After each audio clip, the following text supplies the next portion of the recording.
जय श्री कृष्णा। राधे राधे। आज साल 2025 में आषाढ़ मास के शुक्ल पक्ष का गुरुवार है और गुरुवार का दिन भगवान श्री हरि विष्णु, माता लक्ष्मी और गुरु बृहस्पति देवता को समर्पित है। जो भी व्यक्ति इस दिन व्रत रखकर पूरे श्रद्धा भाव से विष्णु जी की पूजा आराधना करता है तो उसके मन की सारी मनोकामनाएं पूर्ण होती है और भगवान के आशीर्वाद से उसे अपने जीवन में कभी भी आर्थिक तंगी का सामना नहीं करना पड़ता है। किसी भी कामना को लेकर अगर हम गुरुवार के व्रत करते हैं तो हमारे मनोरथ अवश्य सिद्ध होते हैं।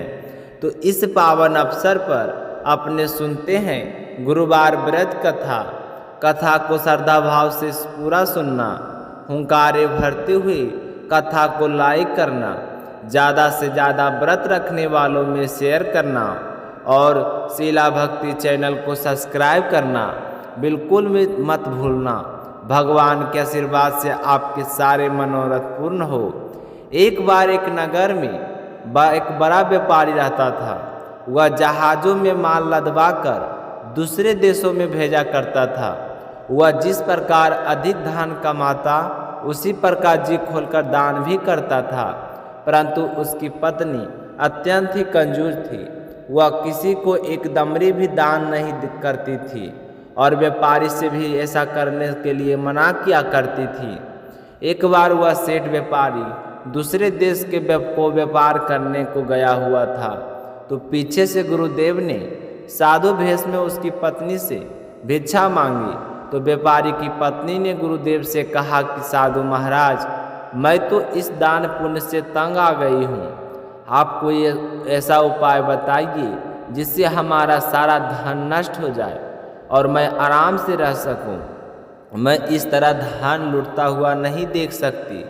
तो गुरुदेव ने कहा कि हे देवी, तुम बड़ी विचित्र हो। धन और संतान से कोई दुखी होता है भला? अगर तुम्हारे पास अधिक धन है तो शुभ कार्यों में लगाओ, कुमारी कन्याओं को विवाह करवाओ, विद्यालय और बाग बगीचों का निर्माण करवाओ। ऐसे पुण्य कार्य करने से तुम्हारा लोक और परलोक सार्थक हो सकता है। परंतु साधु की इस बातों का व्यापारी की पत्नी पर कोई भी असर नहीं हुआ।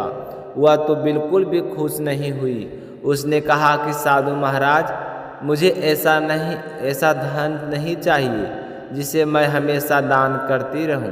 तो गुरुदेव बोले कि यदि तुम्हारी ऐसे ही इच्छा है तो तुम एक उपाय करना।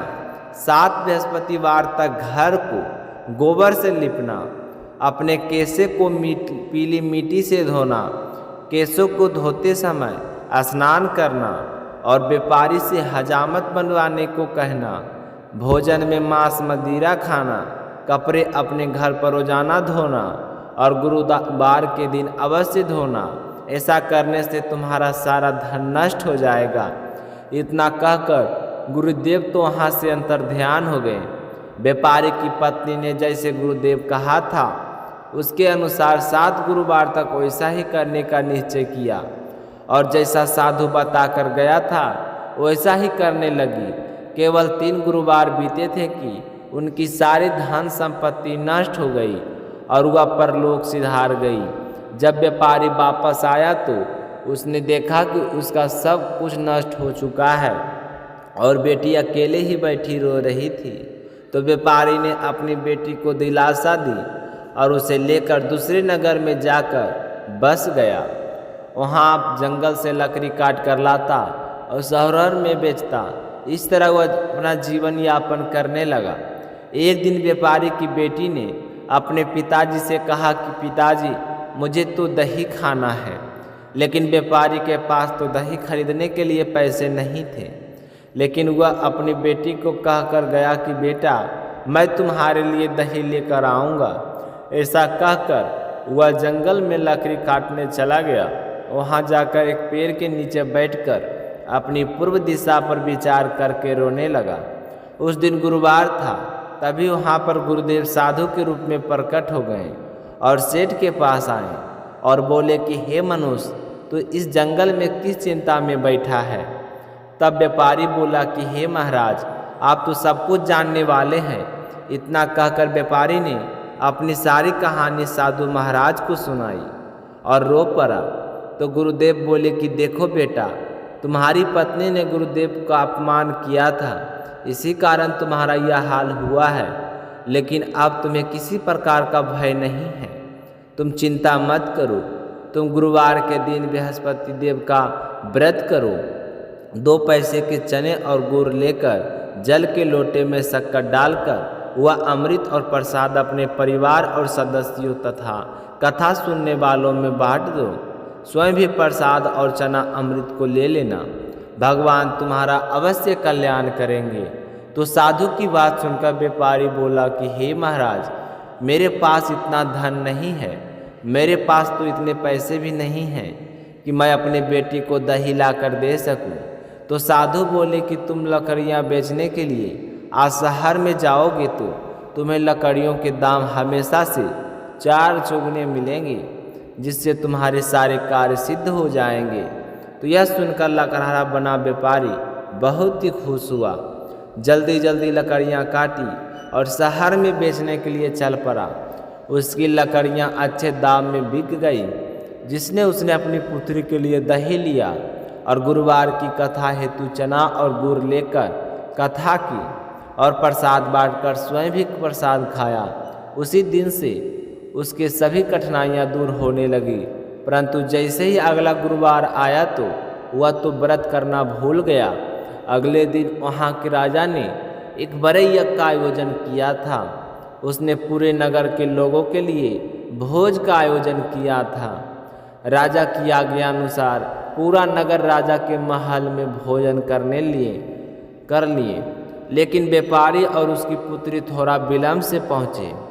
अतः उन दोनों को राजा ने महल में ले जाकर भोजन करवाया। जब वह बाप बेटी दोनों भोजन कर रहे थे, उसी समय रानी वहाँ पर आई। रानी ने देखा कि उसका हार खूंटी पर नहीं है, वहाँ से गायब हो गया है। तो रानी को व्यापारी और उसकी बेटी पर शक हुआ। उसका हार उन दोनों ने ही चुराया होगा। यह राजा की आज्ञा से उन दोनों को कारावास की कोठरी में कैद कर दिया। कैद में पड़कर दोनों अत्यंत दुखी हुए। वहाँ उन्होंने बृहस्पति देवता का स्मरण किया। तो गुरुदेव बृहस्पति देव वहाँ पर प्रकट होकर व्यापारी की उसकी भूल का अभ्यास कराया और उन्हें सलाह दी कि गुरुवार के दिन कैद खाने के दरवाजे पर तुम्हें 2 पैसे पड़े मिलेंगे। तुम उनसे चने और मुनका मंगलवार विधि पूर्वक गुरुदेव का पूजन करना, तुम्हारे सारे दुख दूर हो जाएंगे। तो जैसे ही गुरुवार का दिन आया तो कैद खाने के द्वार पर उन्हें 2 पैसे पड़े मिले और उसी समय सड़क की ओर से एक महिला जा रही थी। तो व्यापारी ने उसे बुलाकर कहा कि आप मेरे लिए गुड़ और चना ला दो। तो व्यापारी की बात सुनकर वह स्त्री बोली कि मैं अपनी बहू के लिए गहने लेने जा रही हूँ, मेरे पास थोड़ा भी समय नहीं है। ऐसा कहकर वह चली गई। थोड़ी देर बाद वहाँ से एक स्त्री निकली तो व्यापारी ने उसे बुलाकर कहा कि बहन, मुझे गुरुवार की कथा करनी है, तुम मुझे 2 पैसे का गुड़ चना ला दो। तो गुरुदेव का नाम सुनकर वह स्त्री बोली कि भाई, मैं तुम्हें अभी गुड़ और चना ला कर देती हूँ। उसकी आंखों से आंसू बह रहे थे। वह बोली कि मेरे तो इकलौता पुत्र था, वह भी मृत्यु को प्राप्त हो गया है। मैं उसके लिए कफन लेने के लिए जा रही हूँ। उसके अलावा मेरा कोई भी सहारा नहीं है। लेकिन मैं पहले तुम्हारा काम करूँ, उसके बाद अपने पुत्र के लिए कफन लाऊंगी। तो वह स्त्री रोती हुई बाजार से व्यापारी के लिए गुड़ और चना लेकर आई और फिर स्वयं भी गुरुदेव की कथा वहाँ पर श्रद्धापूर्वक सुनी। कथा समाप्त होने पर वह स्त्री कफन लेकर अपने घर आ गई। तो घर के लोग उसके पुत्र की लाश को राम नाम सत्य कहते हुए शमशान की ओर ले जाने की तैयारी कर रहे थे। तो वह बोली कि मुझे अपने बेटे का मुख देख लेने दो। तो जैसे उसने अपने बेटे का मुंह देखा तो उसके मुंह में गुरुदेव का प्रसाद और चना अमृत डाल दिया। प्रसाद और चनामृत के प्रभाव से पुनः जीवित हो गया। तो यहाँ इकट्ठे हुए गांव के लोग सारे आश्चर्यचकित हो गए और सोचने लगे कि यह चमत्कार कैसे हुआ। तो उसने कहा कि यह तो सब कुछ गुरुदेव की वजह से हुआ है।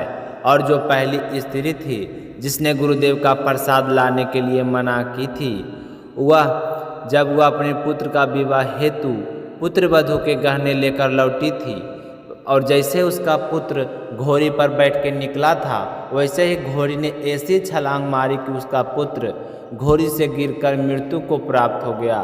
तो यह देखकर वह स्त्री रो रो कर गुरुदेव से क्षमा याचना कर रही थी।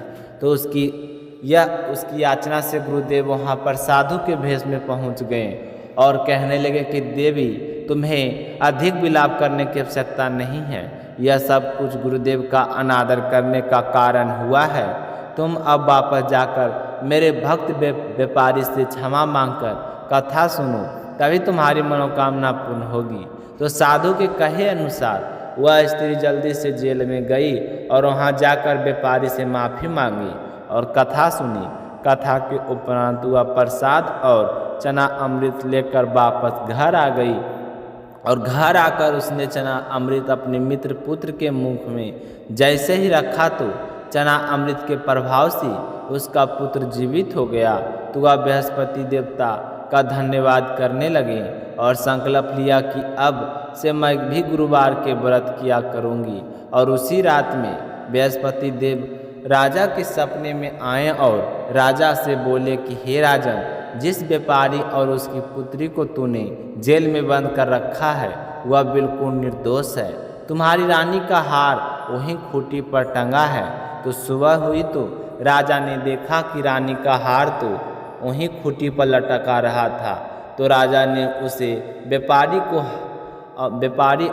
और उसके बेटे को बुलाकर क्षमा मांगी और कथा उन्हें आधा राज देकर उसकी पुत्री का विवाह उच्च कुल में करवाकर खूब सारा दान दहेज हीरे जवाहरात दिए। इस तरह गुरुवार का व्रत करने से व्यापारी को अपना खोया हुआ मान सम्मान और धन दौलत पुनः प्राप्त हो गए। बोलिए बृहस्पति देवता की जय हो, बोलिए विष्णु भगवान की जय हो।